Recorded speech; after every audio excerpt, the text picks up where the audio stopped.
Good morning, students! How's your day so far? Good? Okay, that's good to hear. So can I expect a full blast of energy and active participation from you? Alright, but before that, may I request everybody to please stand up. Let us ask first the guidance for Almighty God, and let us enlighten our mind to completely understand the lesson this morning. So may I request Harriet to please lead the prayer. In the name of the Father, and of the Son, and of the Holy Spirit. Amen! Okay, please do remain standing for our energizer in order for us to have an alive and alert in this morning. So do you want to sing and dance? Alright, so do you know the song, Making Melodies in My Heart? Do you know it? Okay, since you know that song, let's sing and dance together. Alright? 1, 2, 3, start! Okay, thank you, students. But before you sit down, may I request everybody to please arrange your chairs properly. And if there is trashes under your chairs, please pick up it and put it in a trash bin. And then you may now take your seats. Okay, so now let's check your attendance first. Say present when your name is called. Acosta, Asiniero, Balde, Zamora. All right, you are all present today. Give yourself a 3 claps. 1, 2, 3. That's good. So do you have your assignment with you? If that's so, then pass it to your center aisle and pass it forward in a count of 1, 2, 3, 4, 5. Okay, thank you. But before we proceed to our lesson in this morning, allow me to present to you our classroom rules in order for you to follow and to be guided for us to have a harmonious class session in this morning. Okay, please read our classroom rules.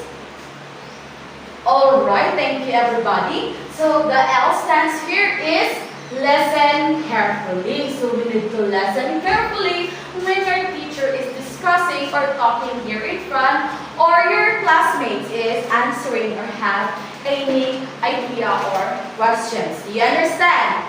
Alright. Next is engage respectfully. You need to be respectful, not only just to your classmates, but also to your teachers and to your schoolmates. Understood? Alright, next is act responsibly. So you better act responsible or to maintain a responsible environment in order for us na dili ta magka-sumpaki or dili ta magka-dugol. Understood? Last is help each other. Alright, so kamo tanan dinino is magpinabangay para if there is an activity that I will give to you, mas mapadali ang ato nga trabaho ko. So, copy lang kung sala ng atong classroom rules. Alright. So now,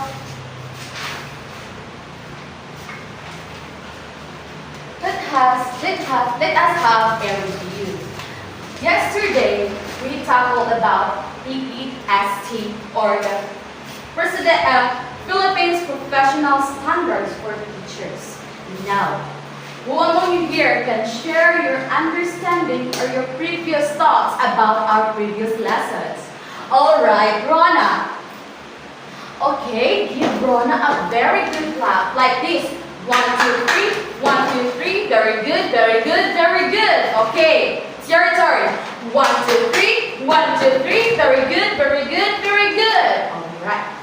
In this juncture, I have here picture. Right. I have a picture, and all you want to do is to observe, and later on I will ask you a question. Are you ready? Alright, so this is the picture. Now, who among you here can share your thought or understanding about this picture? Yes, Cardona. Very good, Cardona! So makita na ito, dili no, na ay picture, nga gatudlo, and there is students nga naminaw and ready to learn sa discuss sa teacher. So now, based on the pictures that I've showed to you, do you think it is connected to our new discussion this morning? So now, do you think for you, what would be our next or our new discussion in this morning? Yes, Jinjil? Okay, very good, Jinjil. So our new topic in this morning is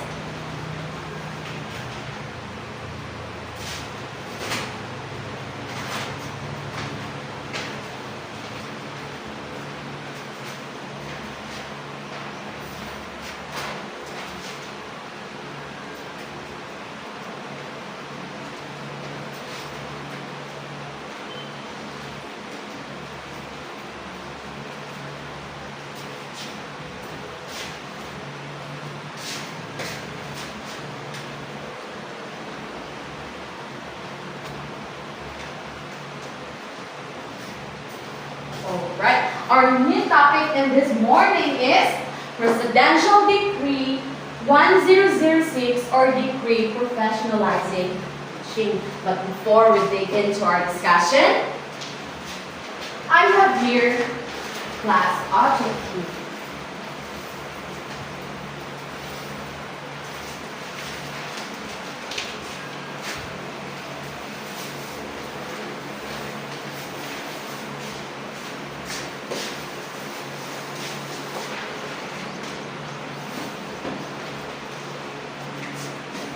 Okay, can you please read our objectives?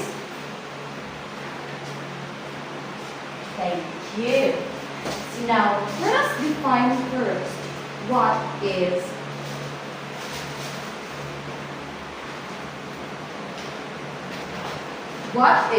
Presidential Decree 1006.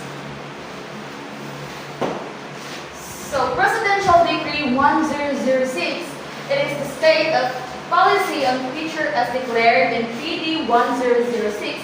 It is hereby declared a policy that a teacher education shall be given primary concern and attention by the government and shall be of the highest quality and strongly oriented to Philippine conditions and the needs and aspirations of the Filipino people, even as it seeks enrichment from adaptable ideas and practice of other people.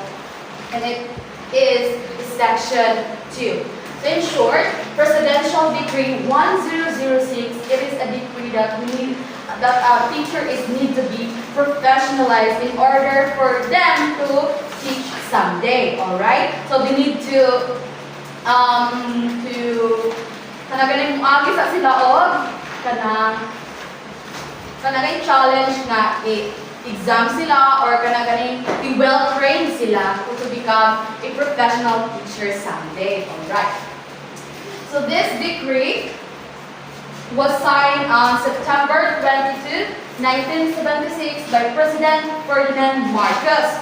And this law aimed to recognize teachers as professionals like doctors and lawyers. And it was the first legal step toward making teaching a fully recognized profession in the Philippines, ensuring that teachers are well-trained and qualified to educate the youth. So this decree, the decree professionalizing was signed on September 22, 1976 by President Ferdinand Marcos. And this law, like I said earlier, that this law is aimed to recognize teachers to be well-trained and qualified to educate the youth someday. Okay, next is the powers and duties of the NBT are the following.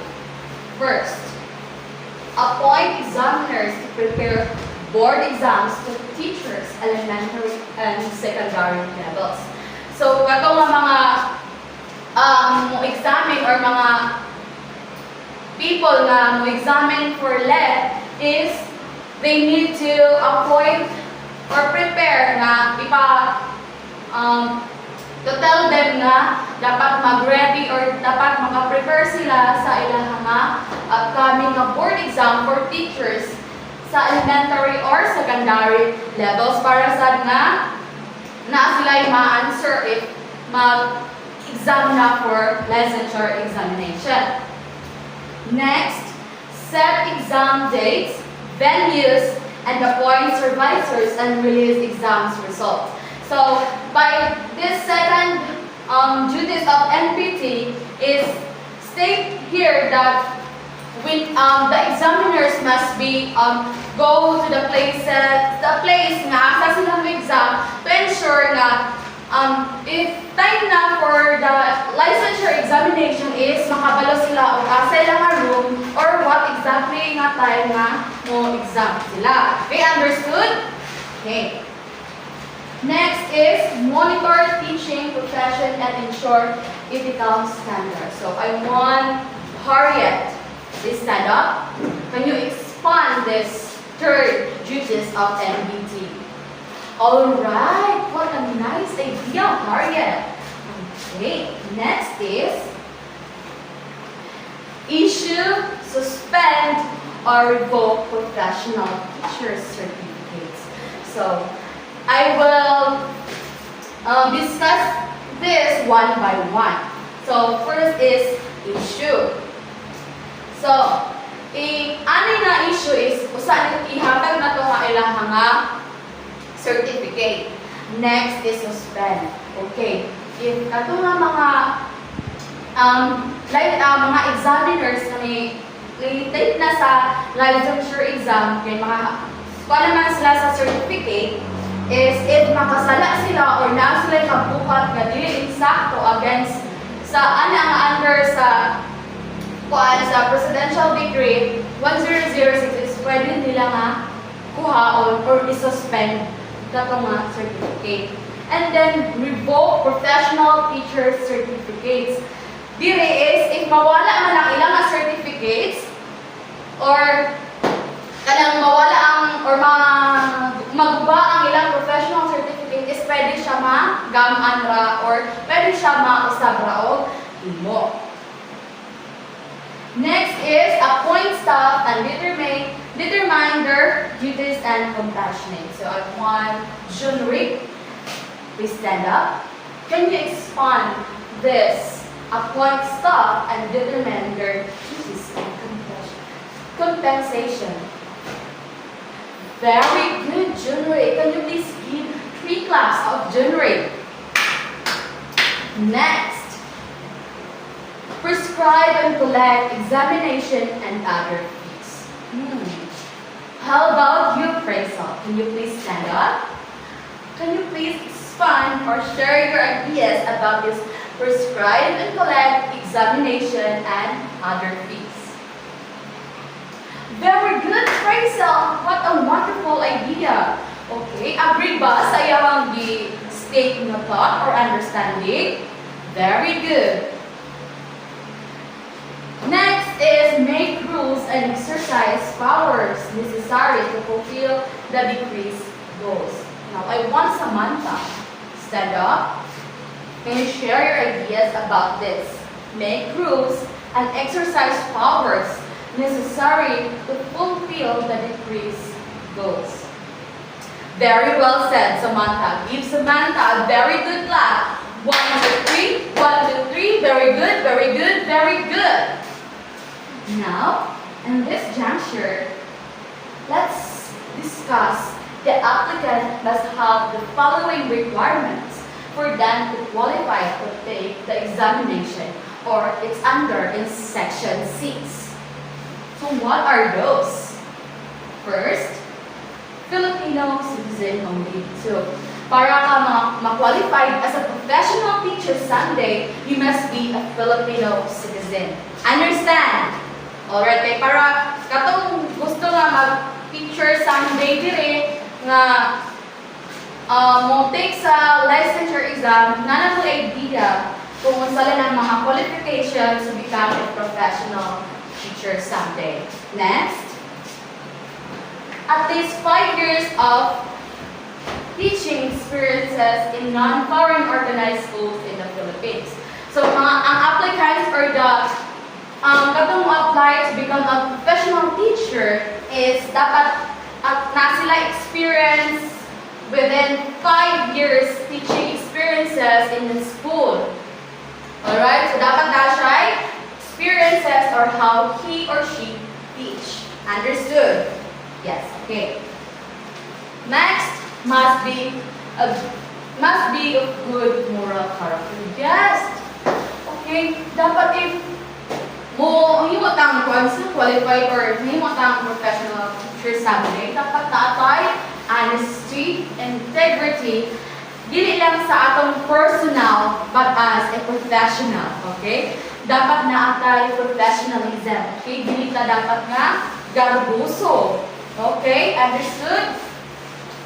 Next, must be physically and mentally fit.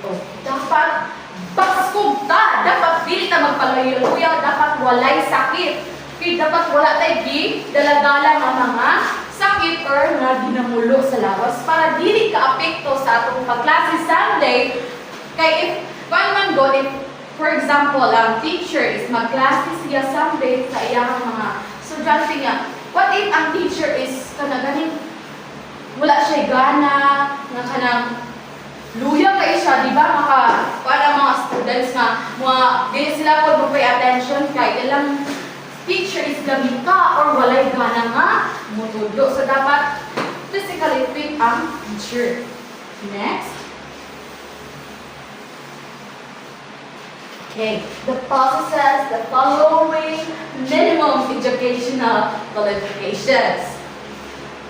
Okay. First, kindergarten, elementary, bachelor's degree in elementary education. So, dapat magkuhan siya sa minimum na educational qualifications. Like for kindergarten, elementary, dapat naa siya bachelor's degree in elementary education or BSEED. Alright, understood? Okay, next. For secondary, bachelor's in education with a major or minor or a bachelor's in art science plus 18 units in professional education. So sa mga mo plan nga mo take sa bachelor of science,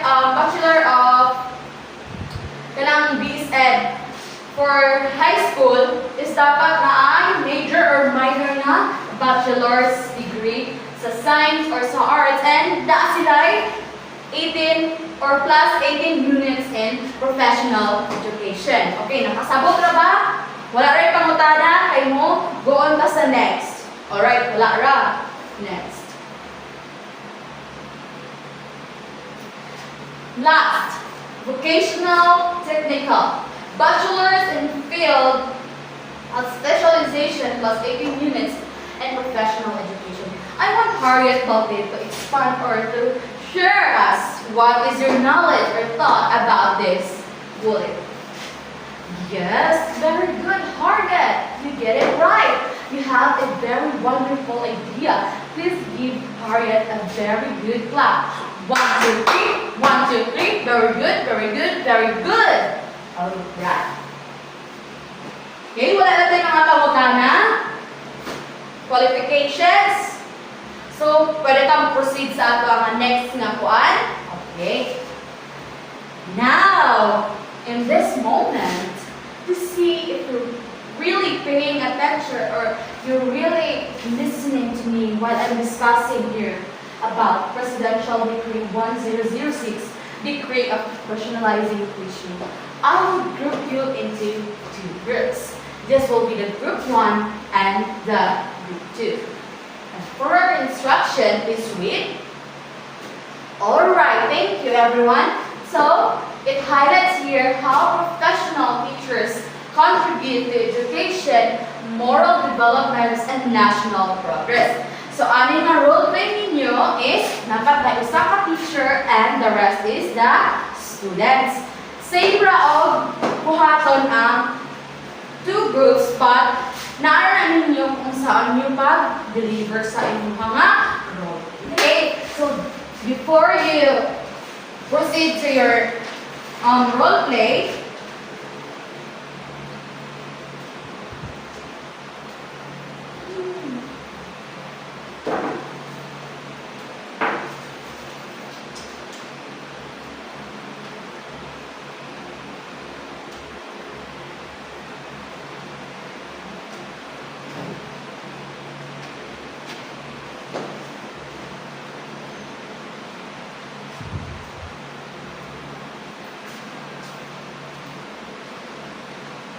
Okay, dili mag-kuan ha, dili mag-bubot. Minaw.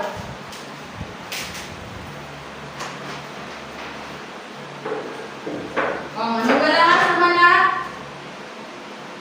Kaingon kong maglangas. Bilog. Kinsa ito yung maglangas doon? Tingnan na ako.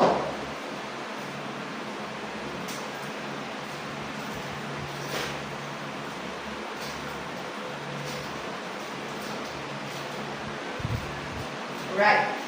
So here are your criteria kung saan tamo pa grado sa inyong role play. Okay. First is the content, 40%. Relevance, 40%. Interaction and cooperation, 20%. And a total of 100%. So I will give you 10 minutes to prepare your role play and other 3 minutes to perform. Okay? The timer starts now.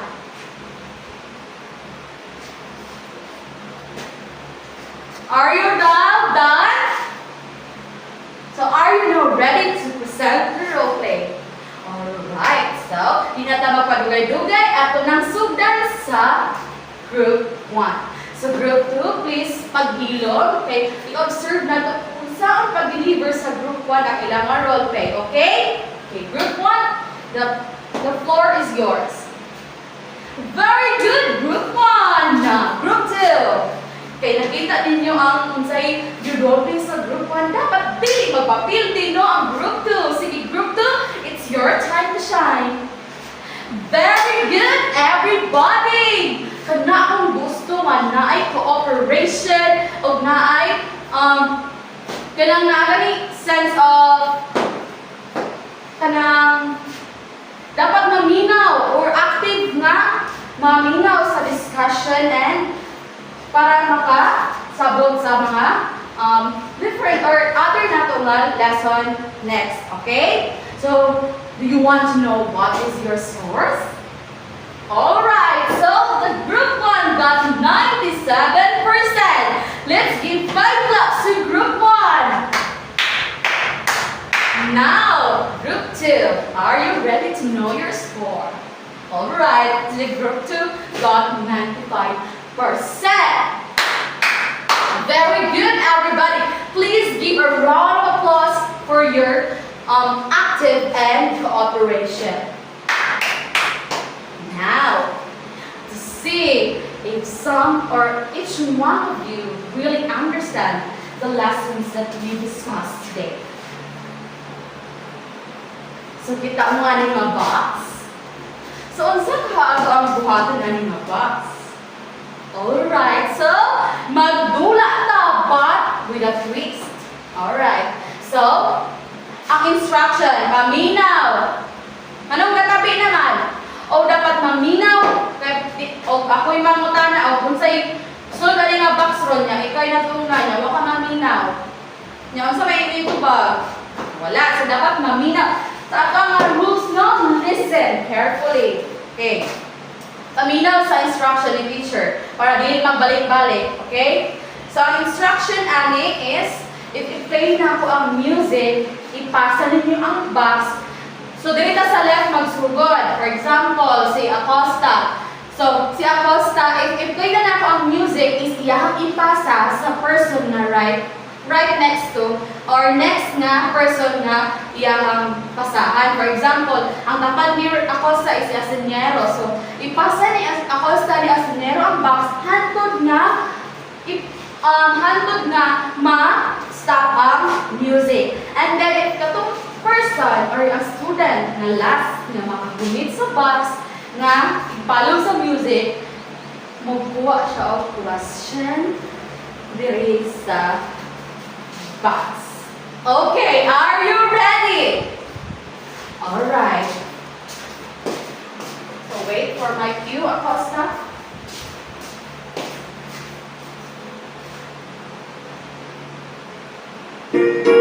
What's the box?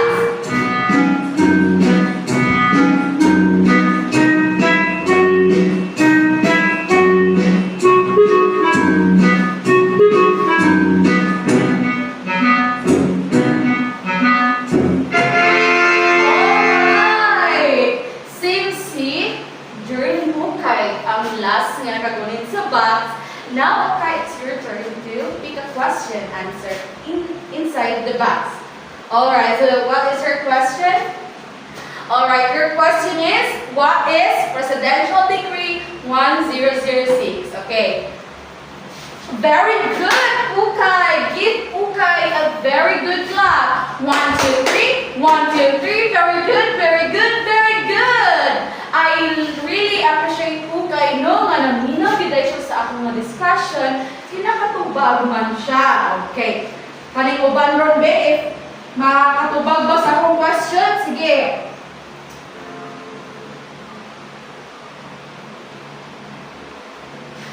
Okay. Ibalik or di ba last Ukay, ipasa ang box Ukay.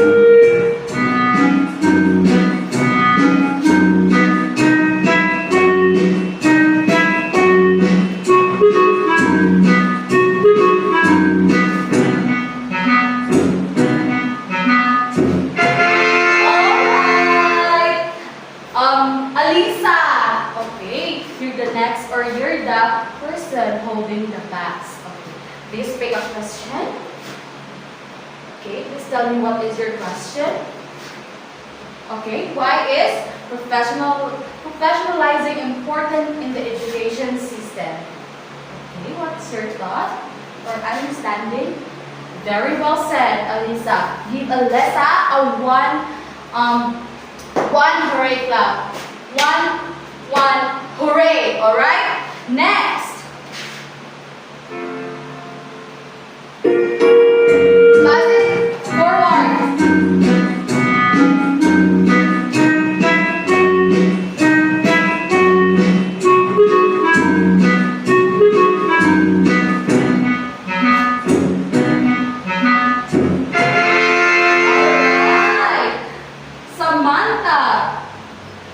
You're the last person holding the box. Please pick the last question also inside the box. Okay, please read your question. Okay, from the question you've got, can you share with us your understanding or what is your thought about that question? Very good, Samantha. You're really listening and actively participating today. So, can you please give Samantha a 3 claps? 1, 2, 3. Now, to test if you really understand the lessons that we discussed in this morning. Kay prato sa atong mga games no, murag nakatubag raman gyud mo. So now, karon nga juncture is I want you to get your 1/2 sheet of paper. Okay, get your 1/2 sheet of paper. Okay, nganong mga ayo, walay papel? Okay. Sige, pagdali. 1, 2, 3. Okay, nanay papel tanan. Okay. If nanay papel tanan, paminaw sa or instruction nako sa ato nga next nga buhaton. So, read each question carefully and circle of the correct answer. So, ani nga po ang activity nato is identification. So, you need to identify what is the best or what is the correct answer. Ana nga mga 5 questions. Understand? Alright. I will give you 10 minutes to answer these questions. Right? Please answer first 1 and 2. Are you done? Okay.